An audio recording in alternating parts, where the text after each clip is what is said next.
It is a blueprint for world revolution.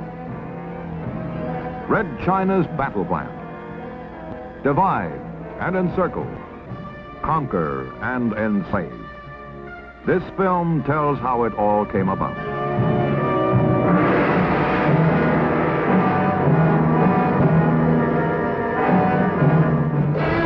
China ceased to dominate various territories, which included 3.5 million square miles, an area equal in size to 3 Indias, or almost all of Europe.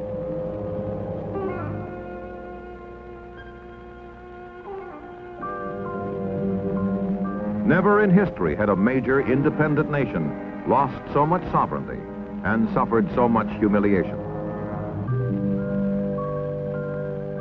Entering the 20th century, China is a backward nation ruled by an autocratic system of emperors and kings. Her people are restless. They want to change. They demand new leadership. They find both in Dr. Sun Yat-sen, the George Washington of China, who leads a people's revolution in 1911 that overthrows the corrupt Manchu dynasty.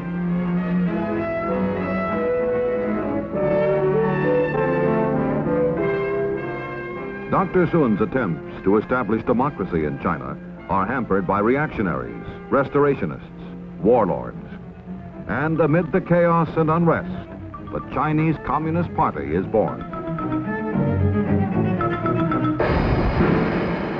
Mao Zedong attends the founding conference in 1921. A man of the soil, he believes that the ultimate power in China belongs to the peasants, who make up 80% of the nation's population.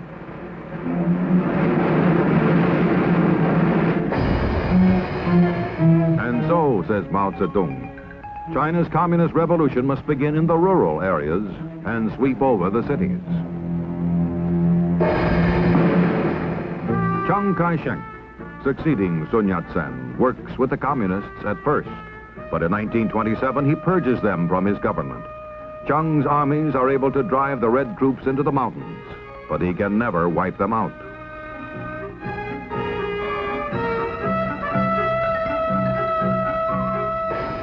And in 1934, Mao Zedong undertakes his long march in search of sanctuary in the remote province of Shanxi, in the caves of Yenan.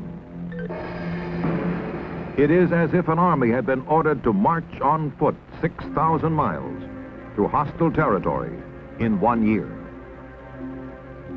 Following a tortuous roundabout route, the communists cross 18 mountain ranges, some of them higher than the European Alps.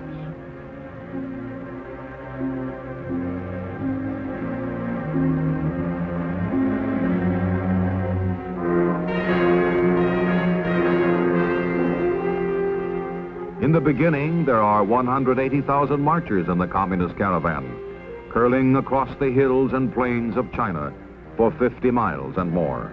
Casualties are enormous. 3/4 of the marchers die en route. But the survivors press on, and when they reach their mountain sanctuary, Mao himself is on hand to salute and welcome them. He is and has been throughout the long march in full command.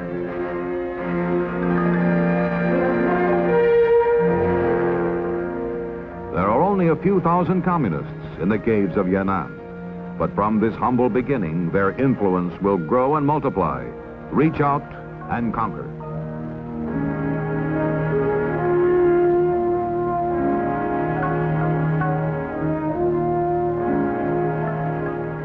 The communists ideologically are constantly on the attack, denouncing the nationalist government and Chiang Kai-shek.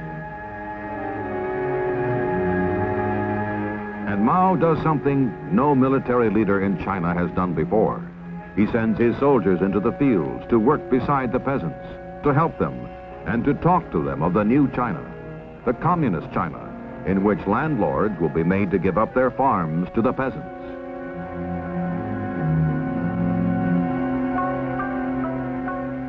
Propaganda teams travel the countryside. Dancers perform morality plays in which the landlords are the devils and the communists are the forces of righteousness, trampling their class enemy.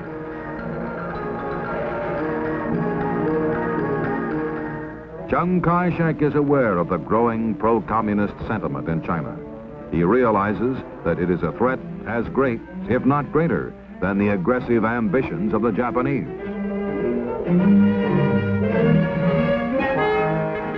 For Chiang and for nationalist China, the sands of time are running out.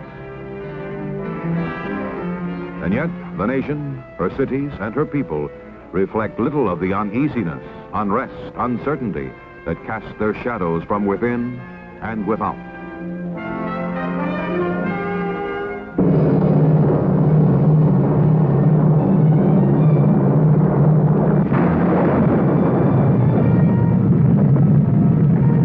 Shanghai, 1937. The blow falls.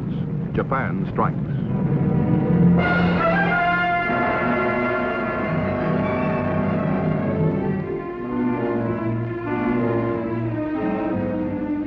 When Chiang Kai-shek is forced into war with Japan, when China must fight for her life, the communists are given representation in a coalition government. Mao Zedong makes his real aims very clear. We are fighting 70% for self-development, 20% for compromise, 10% against Japan. As the Sino-Japanese War goes on, Mao is promoted in Chinese communist propaganda as a popular anti-Japanese patriot. Wherever and however the Red troops move into battle, they spread the glory of Mao Zedong and the greatness of the communist cause. On their backs, they carry posters and slogans as they march through the countryside. When the war ends in 1945, Mao's guerrillas have grown from 40,000 to 1 million.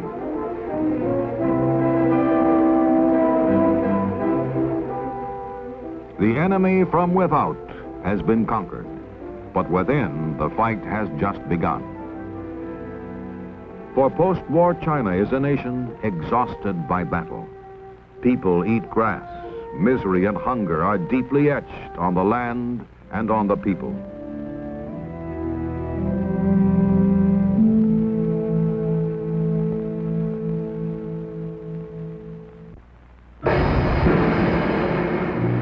This is the time for Mao Zedong to launch his so-called War of National Liberation.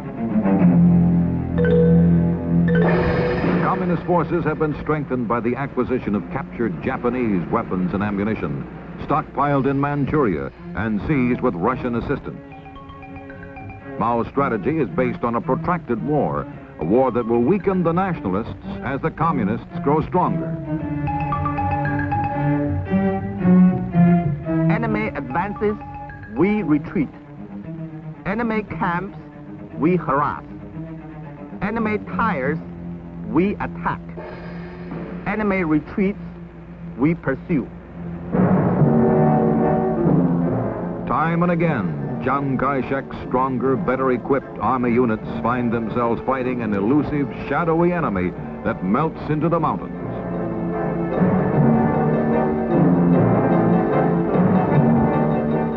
And in the midst of battle, communist soldiers harangue the nationalists, calling on Chiang's troops, often with great effect, to desert to the communist side.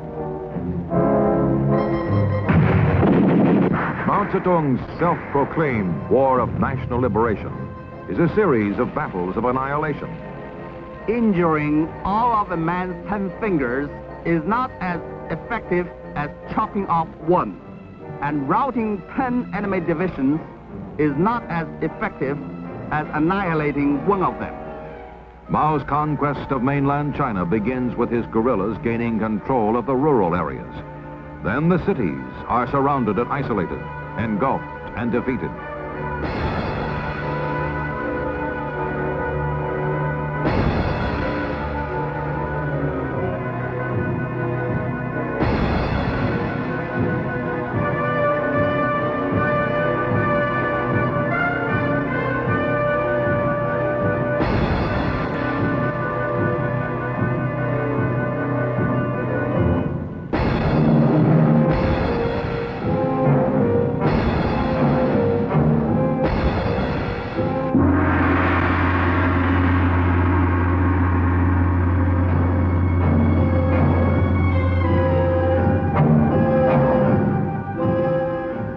blueprint for conquest is succeeding just as planned.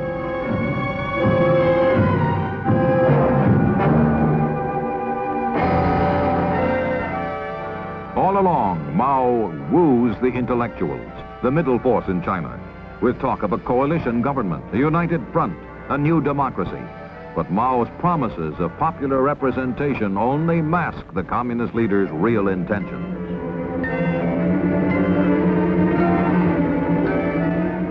Finally, all of mainland China is swallowed up by the so-called liberation movement, and 1/4 of the world's population is brought under communist control.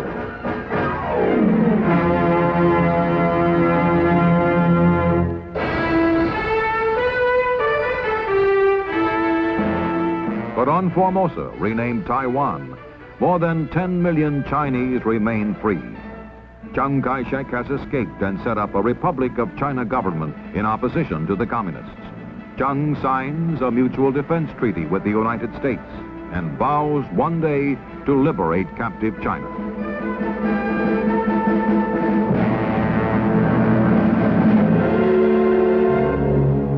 In Beiping, on October 1st, 1949, Mao Zedong proclaims the birth of the People's Republic of China.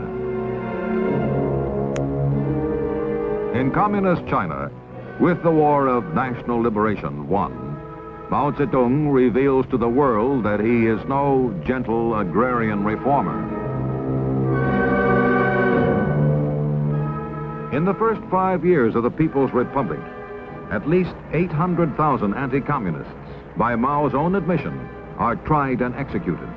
Millions more die from local excesses, from imprisonment, from assignment to so-called labor reform units.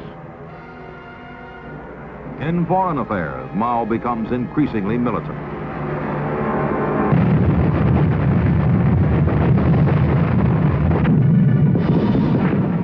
And in Korea in 1950, Communist China and the free world come into conflict when South Korea is invaded by communist forces from North Korea. The United Nations Security Council is convened in emergency session in New York, and the members vote to send troops into combat to help defend the independence and sovereignty of South Korea.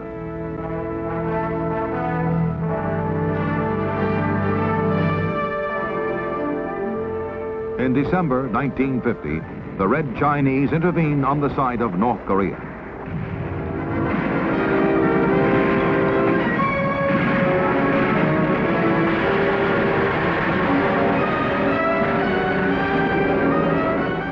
For 2.5 years, the UN and communist troops fight and fall in Korea.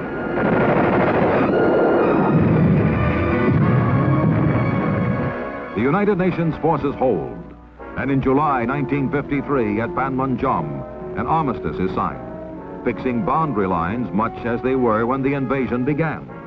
General William Harrison signs for the United Nations. General Nam Il accepts the agreement for North Korea.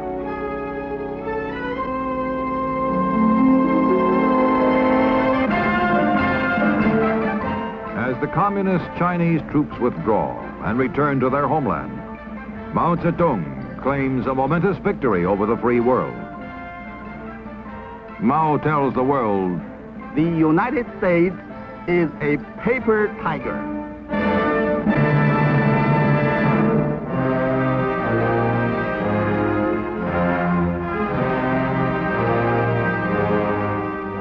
Immediately after the establishment of the People's Republic, all is harmony between the Chinese dragon and the Russian bear.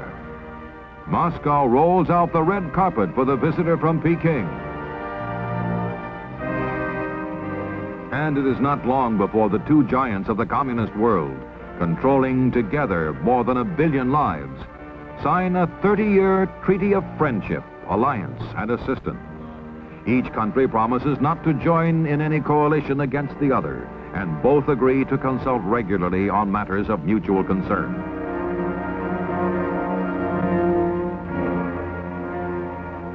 But in 1956, the dragon and the bear come into conflict as Nikita Khruschev denounces Joseph Stalin, Mao Zedong's longtime idol.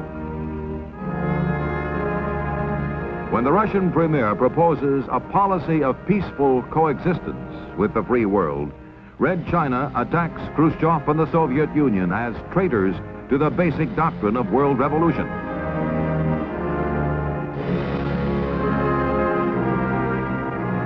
As the years go by, the rift grows wider.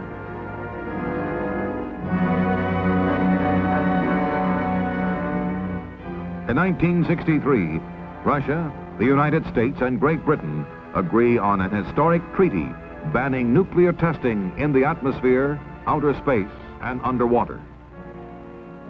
The treaty, the increasing contact and communications between Russia and the free world, reflect the Soviet leadership's growing concern with internal problems and so-called peaceful coexistence as a better way than force to spread communism around the world. Dean Rusk signs for the United States. Andrei Gromyko for the Soviet Union. And Alexander Douglas Hume for Great Britain.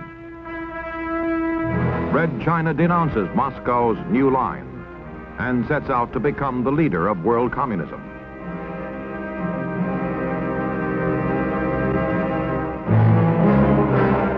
As generations of leadership change, as years pass, Peking may change its militant position. But today, Communist China seeks to spread its own brand of global revolution.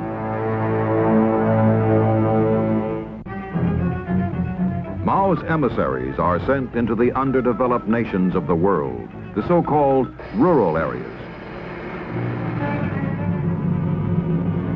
Red technicians arrive in Havana, seeking a foothold in the Caribbean, a satellite in the Western Hemisphere.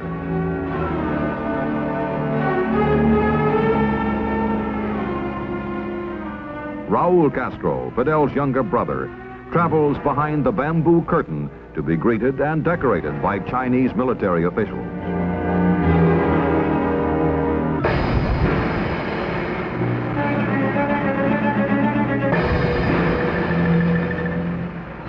In Europe, Red China wins a satellite in tiny Albania.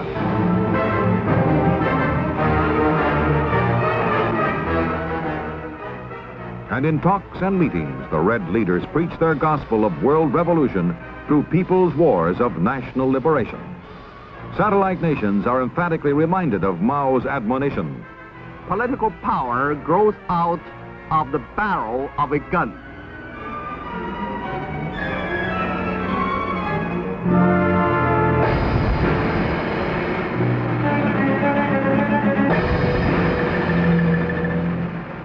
In Africa, Ghana and its leader, Kwame Nkrumah, received special... On state visits, the Ghanaian president is greeted by en-Lai as Peking seeks to spread its influence throughout Africa.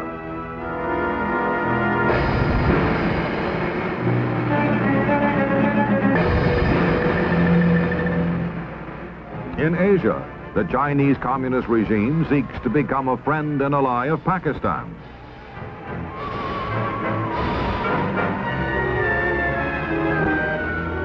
En-Lai, Peking's apostle of world revolution, as he meets with President Ayub Khan.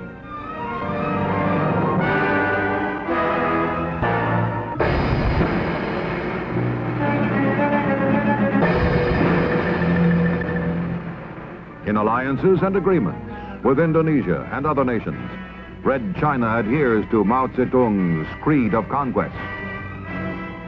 The Marxist-Leninist principles of revolution hold good universally for China, all the other countries of the world. Red China's battle plan is spelled out in specific detail in an article written by Lin Piao, Vice Chairman of the Chinese Communist Party and Minister of Defense. Long live the victory of People's War is the title of the article. And its 18,000 words are directed toward the ultimate and absolute defeat of the free world. Victory for communism will come, says Lin Piao, through wars of national liberation. Country by country, continent by continent. Lin Piao's blueprint for world revolution follows Mao Zedong's classic conquest of China, dividing the world as a nation is divided into cities and rural areas. In this Red Chinese battle plan, North America and Western Europe are the cities of the world, and Asia, Africa, Central America, and South America, the rural areas. With revolutions such as the war in Vietnam organized everywhere, there will be, says Lin Piao, a tide of opposition to the free world.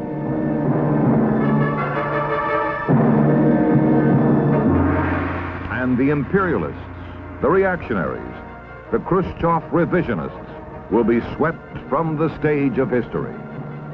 The struggle of the Viet Cong, adds Lin Piao, is now the focus of the struggle of the people of the world. The communists are waging a guerrilla war patterned after Mao Zedong's War of National Liberation. In Vietnam, as in China 2 decades ago, communists seek to dominate the countryside until the dense thicket of communism surrounds, entangles, and finally chokes the cities. And the Viet Cong fight with guerrilla tactics tested and perfected by Mao Zedong.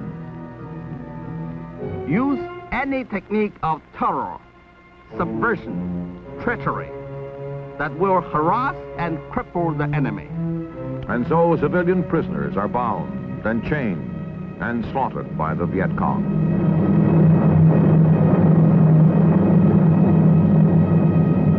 Peking is careful to assert that revolutions cannot be important.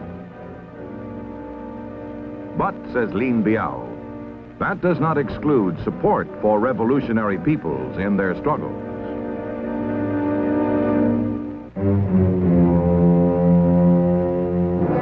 Thus does militant communist China and Mao Zedong see the day when Peking becomes the ideological center of a world enslaved. But in many countries, the Red Chinese battle plan has failed. In Ghana, Kwame Nkrumah, good friend and faithful ally of Mao Zedong, is today a fallen idol, a deposed ruler, a man without a country.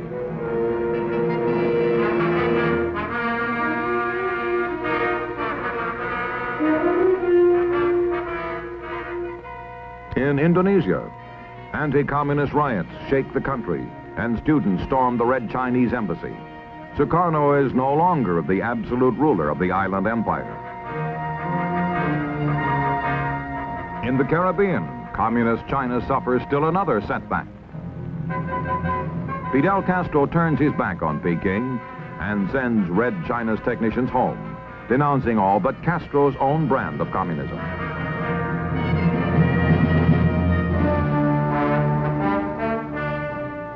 In Asia, nations large and small stand together, strong, alert.